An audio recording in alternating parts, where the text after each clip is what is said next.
Good evening, ladies and gentlemen, and thank you very much for joining us on this week's edition of Viewpoint on DBS Television. Today is Monday, of course, and we are just kickstarting the week with another view of what a viewpoint could be, a debate, focus on political issues, focus on economic issues, social as well as health. And with us here in the studio this evening, we are having a lady, of course.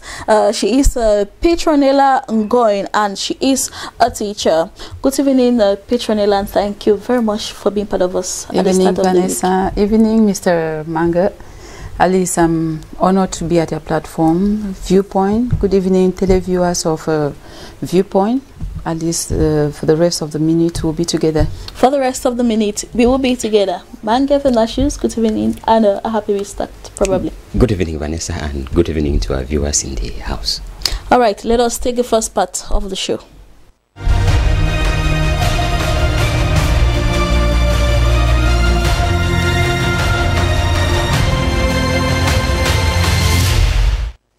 We go directly into the questions. Question 1. Is a ceasefire in the northwest and the southwest the first step to bring peace in these regions? I'll begin with you, Petronella. Yes or no? Yeah, I would say ceasefire the first step. I would say it's the first step because people really actually need the ceasefire. They really need it before they can think right. A lot has been put to standstill because of the ceasefire, because of the ongoing fighting and all the like in the northwest region. And so if there is no ceasefire, nothing can. I think that is a yes. Yeah, a yes. Manga Venashus, yes or no? Yes, Vanessa, it is. Yes, it is. Question 2. Should we be expecting justice for the Garbo Massacre anytime soon? Manga Venashus. Yes, of course, Vanessa. We should, yes. And to you, Petronella. Well, I should say yes. I should say yes to an extent. Yes. Well, we'll come back to that. Yes, yes. Okay. And our last question for tonight. Is it possible for tribalism to be eliminated from Cameroon? I begin with you, Petronella. It is quite possible. It's yes. quite possible. So yes. Manga Venashus? No. No, it is not possible. All right. Ladies and gentlemen, stay tuned for coming up next is the debate.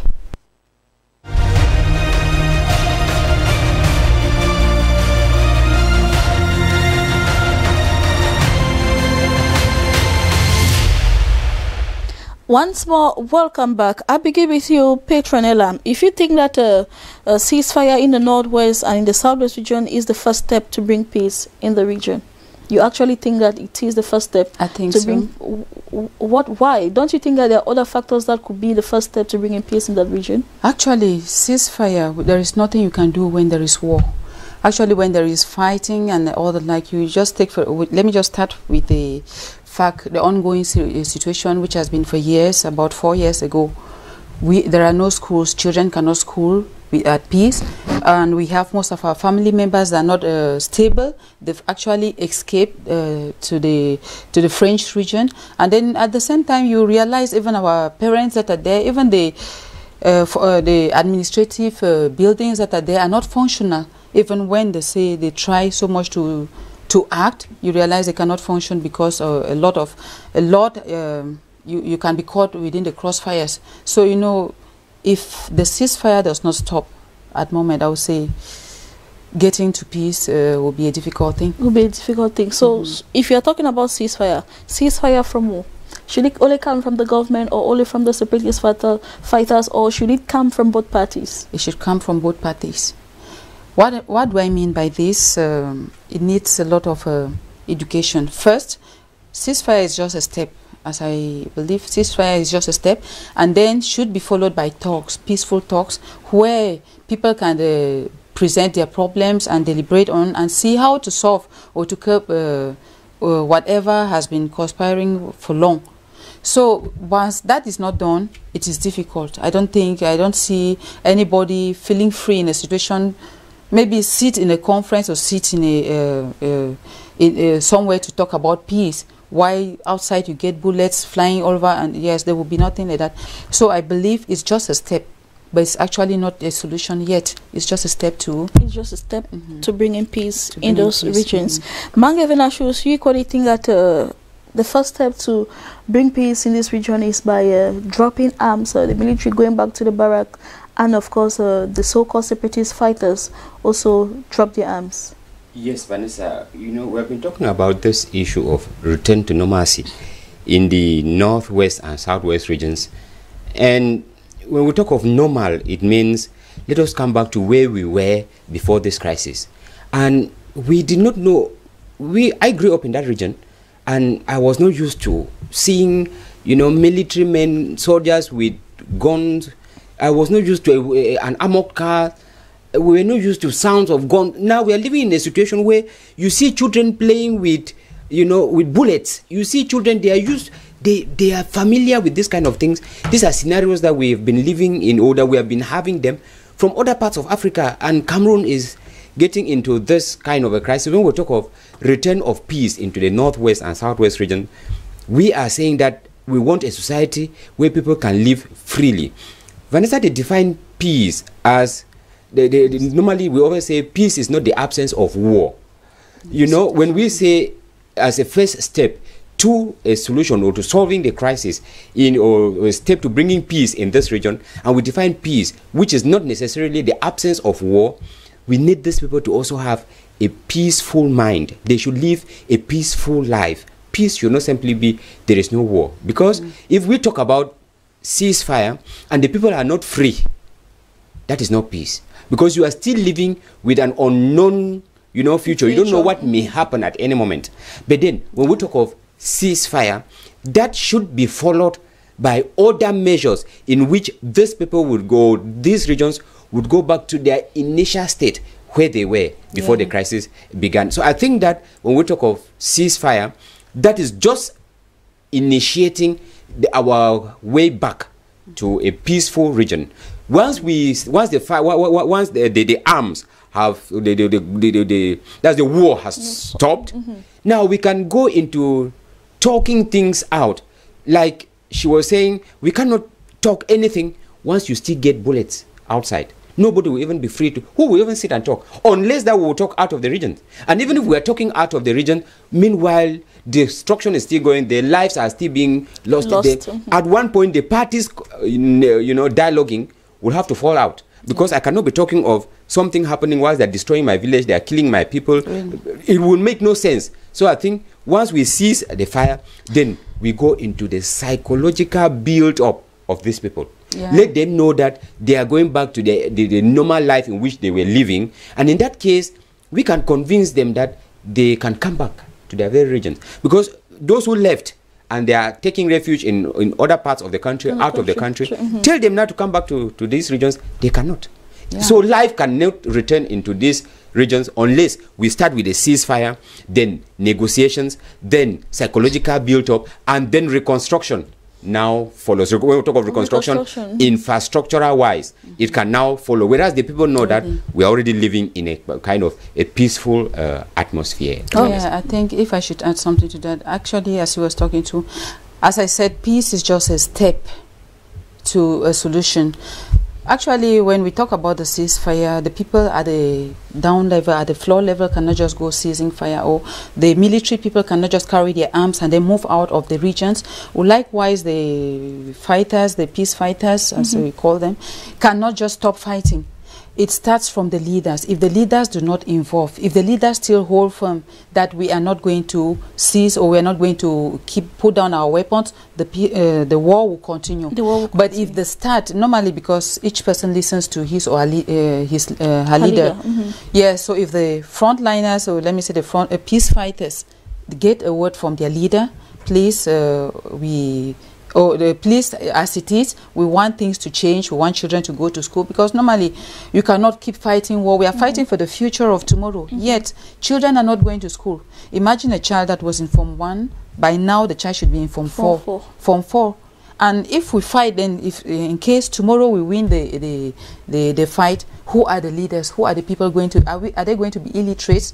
So what I'm saying, it will involve the leaders of both parties to start first. Ceasefire will not just come up from anywhere unless they say something. When they say something, if the leaders that are the English leaders are there and they speak to the peace fighters, before you know it, they'll react. And if the president himself speaks to the military men, they will also react. They'll react. So, yes. And Mange Venasius, who should start the ceasefire? Who should begin the ceasefire? Vanessa, I think I always say the government, because in this situation we are talking about the regular military. That is their duty. They have that duty to protect the citizens. The separatist fighters have no mandate to fight.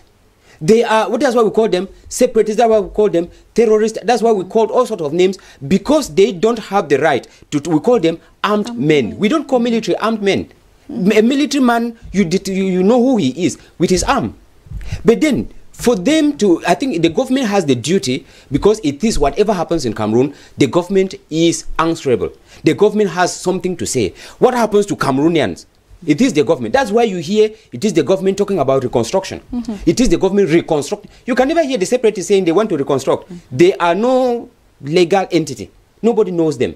But the government owns the country. The government runs the country. And if anything happens to any civilian, to any Cameroonian, it is the Cameroon government that is answerable. So that is why it is the Cameroon government, for the good of the civilians, for the good of the population, for the good of the two regions, in all spheres, economically, politically, socially, it is the government to take the lead and call for the ceasefire. We want to stop the war because the damage, both material, both human, has been so enormous. So let us stop the fighting and sit on the table. Vanessa, even in your family, when you have a problem in a family, when there's a problem within the family, the father of the family or the family head has that duty to bring peace in his family.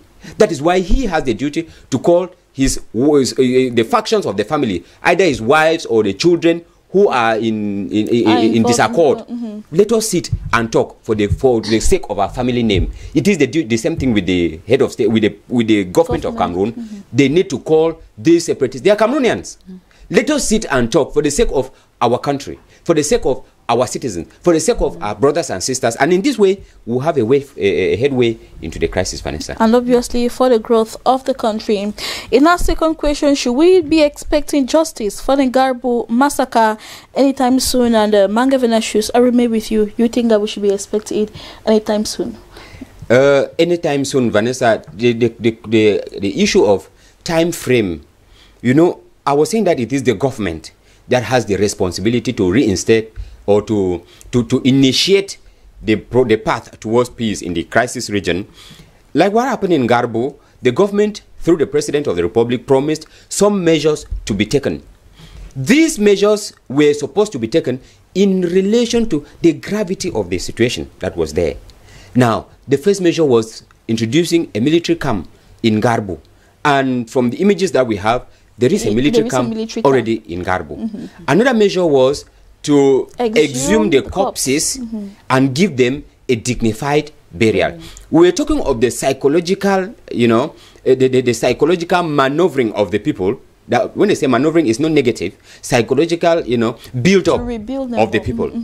Imagine these people. The incident took place here on February 14th, and we just come up to them and say we are exhuming the corpses. It's like bringing old wounds, or, you know, scraping old wounds again. And we need to talk to these people. We need to educate them. We need them to see reason why we have to do this.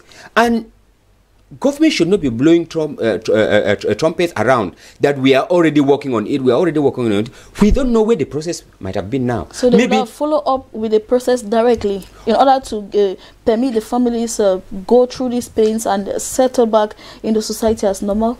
Following it up immediately will be as if we did not care about this. We did not care about the trauma, the psychology of the family members concerned that you know, that were involved in the incident. We still need to approach the families. And Vanessa, when you say that I am sorry, when you tell somebody that I am sorry, it's like you submit yourself to the person, and you want to negotiate, to reinstate the relationship that existed between you and that person. When after the findings of the inquiry at Garbo, the government accepted responsibility of the fact that it was the military that killed those civilians in Garbo. And that is why the head of state took those measures. Those were appeasement measures to make sure that we that we reduce the trauma, the tension they have been in. And like I was saying, the government should not keep announcing that yesterday we were discussing with... No, there are other people, like I always say, who would not want this crisis to end. Within the government as well as within the separatist fighters. And when the government is carrying out such an issue, the government needs to be very discreet. Because if you tell the people that we want to arrange this issue and settle it amicably, some people may go behind and indoctrinate them, don't accept or refuse, and will keep dragging. So I believe that the government is doing it discreetly, quietly, and we should be expecting, like somebody said, it was the government that carried out the investigation and accepted responsibility. I think that we should be expecting, some action in Garbo as soon as possible. Probably like the killers of Florence Ayafo that were brought to the public. Actually, and when it happened, there were all sorts of information on social media, who killed them, who did not kill them. But then, government was carrying out the investigation behind. You did not hear that they were looking for those guys. But when we had them and the information was confirmed, they were presented to the public last Friday in Yaoundé. That these were the people who killed this wardress, Florence Ayafo. So I think that government is working behind the scene, like they did with these with the killers of Ayafo. They are working behind the scene to make sure that the Garbo massacre, that we arrive at justice anytime soon. Anytime soon. Petronella, you're supporting Mange's point of view tonight, that we should be expecting justice very soon. Yeah, I do support his point of view. Actually, looking at this case, it's a delicate situation. As I say, lives have been lost, and there is no case, there's no justice that will be given that will, let me say, re-establish or bring back any life.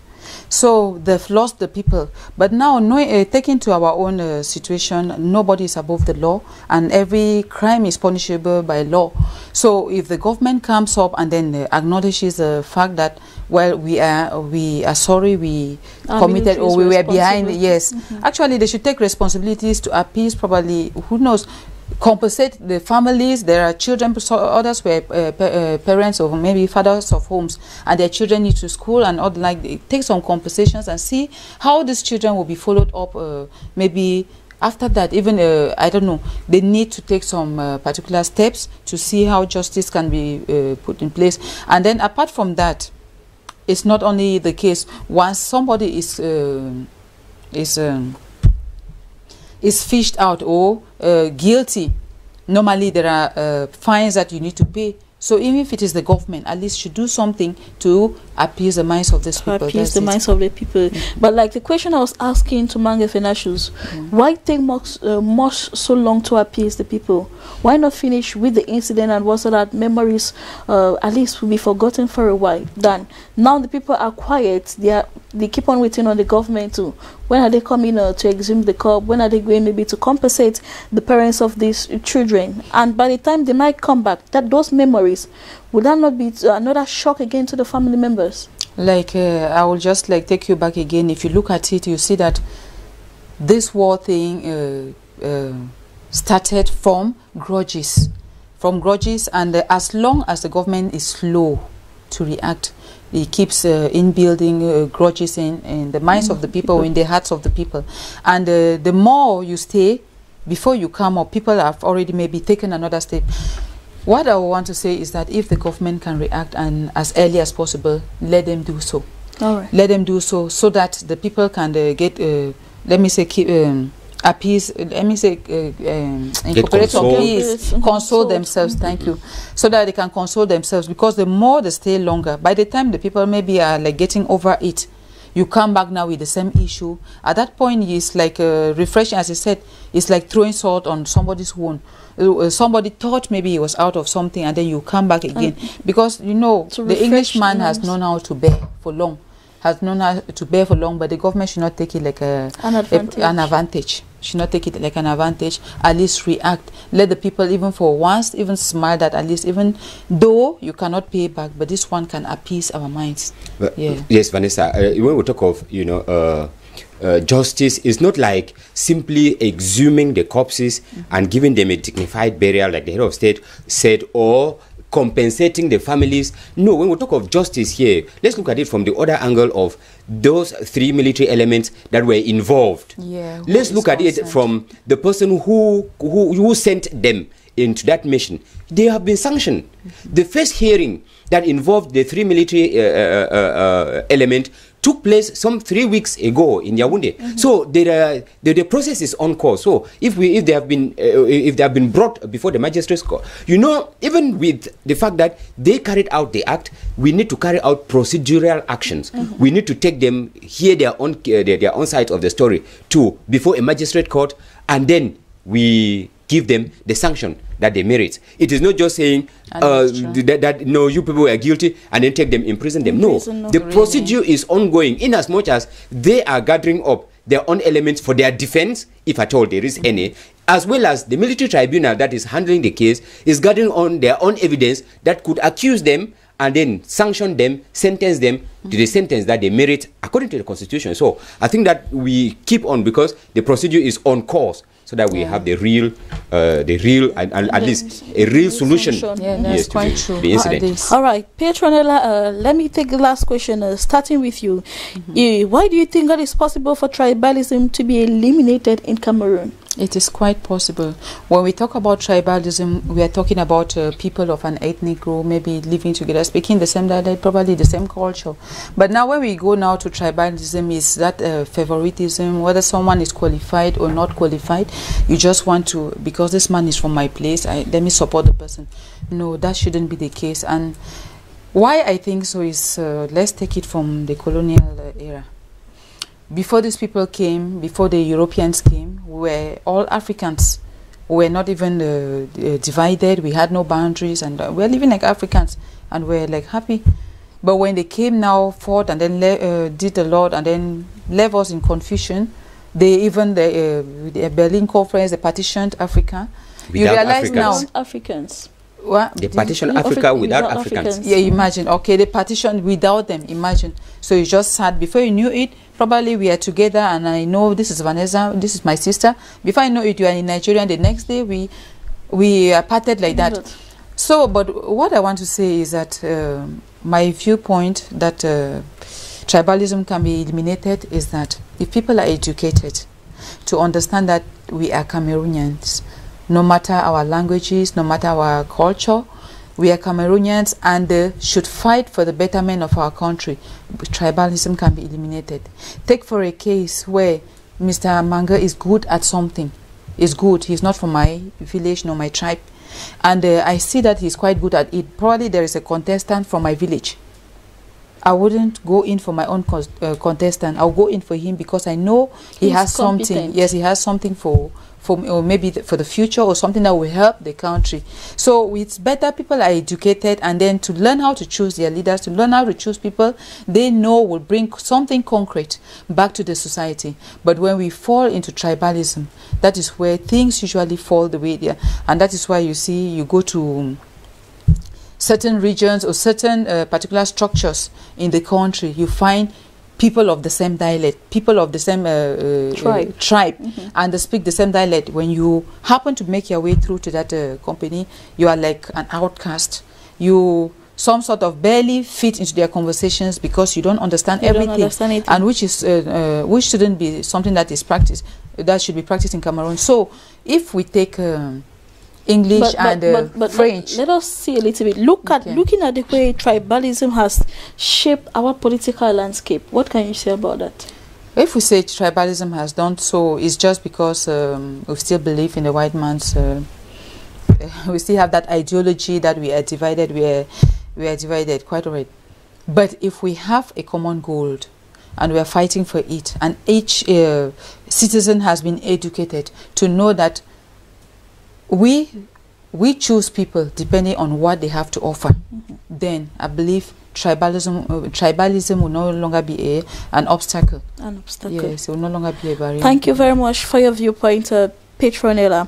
Mange Fenashus, rather to you, it will be practically impossible to eliminate tribalism in Cameroon. in as much as we live in the Cameroon that we are, Vanessa, it will be impossible, because we have instances, as I like it when Petronella was speaking, she indicated the idea of finding particular people in a particular company. I'll take it from there, bring it to the government. We have a government where you have a particular tribe that is the only tribe that went to school that could be ministers, is the only tribe that was so educated to be directors, is the only tribe that was so educated to be incorporated into civil service. We tend to ask the question, are others not that qualified? Are others not of that standard? In as much as we remain with this issue, where, Vanessa, it can be eliminated if we do a complete overhaul of the government that we have in place. Because if we don't do that, once I am there, I will bring somebody. That's why when you go to you are talking of companies, go to ministries. You enter in a particular minister, the secretary, in a particular ministry, you get, there's an appointed secretary that is appointed by the state, but then there's a private secretary, there is a private attaché, private this. Before you get to the minister, you must have passed about 3, 4, or 5 offices of the same tribe. When you enter there, people speak in the dialect. That's that's tribalism that we're talking about. Yeah, and we tend to ask question, is it some particular tribes in Cameroon that have the level, that the competence, call it, the competence to work? Is it some particular tribes that have the competence to be appointed to some positions in this country?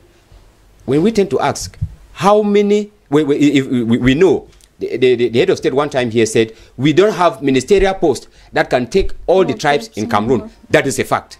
If we have such limited number of ministerial posts or functions, with such number of crowds, and then of such number of tribes, then we have a particular tribe, or 2 or 3 tribes, that you see 3, 4, 5 ministers from one tribe. How do you call that? Is that not tribalism? We should have had one minister from one tribe. It will be enough, because we will not even exhaust the tribes that we have. Yeah. Now, take director generals. You have ministers from a tribe, you have director generals from the same tribe. Is it that they are the only people? So in as much as we continue with this kind of country that we have, it will be practically impossible. It's like we are talking about corruption. Before you give birth to a child, the child is already mentally corrupt.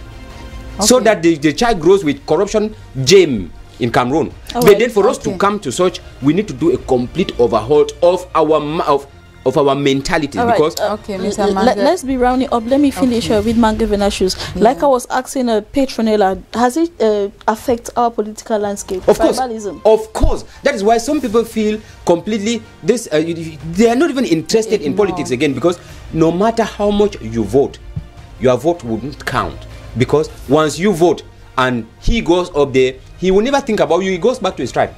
And people don't get interested in it. So it has affected how many people are in Cameroon? We are more than 25 million today. But we get an election, a presidential election, and up to about 6-point-something million Cameroonians participate in the election. What happens to the rest of Cameroonians? Is it that they are not Cameroonians? So it is because they have no interest again in politics, because their vote has little to do. It does not count in this country.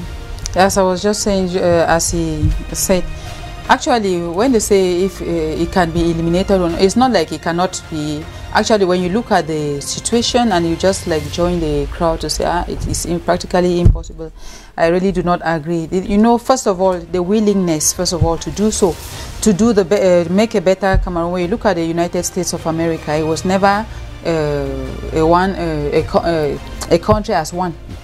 There were many countries, but now they came to agree and then forming a state by themselves, and they work as one state, one president. When you look at it too, if we don't like educate ourselves or get people to start seeing the importance, giving people their rights, make people know that you are right, or so, everybody has a right, and every decision you take counts. People should be educated on this. Yes, people should be educated on this to forge forward, and then look for better people that will lead them. And then at the same time, people, let me say, there should be committees set probably to examine who is employed where and why, because as long as this is not done, you keep finding God's children, whether godchildren, goddaughters and godsons being placed in positions which they can't handle. And then you realize that before you know it, the thing becomes is my uncle's thing, is my yes, whatever. Nobody can shake me from here. But if people are educated and that committee passes around and then make sure you merit your position, your accreditation or your credentials are sufficient enough, then all right, so all right, Mange Venatius, with you, if you think that tribalism is not possible, so what can be done? Simply, we need to change our mind frame. Like she's saying, we need to, reset the way we see Cameroon. Cameroon does not belong to any particular person. It is a Cameroon for Cameroonians, north, east, south, or west. You are a Cameroonian, and you have the same responsibility and have the same right to everything in Cameroon like any other Cameroonian. Like any other Cameroonian. Thank you very much, Mange Venatius. Pleasure. And to you, Petronella, we are happy that you gave your viewpoint tonight. I had a pleasure. Ladies and gentlemen, we were also happy having you or receiving you. Stay tuned to DBS television. Programs continue. Tomorrow we'll be right back again, 7 p.m. So stay tuned. Bye-bye. Do have a blessed night.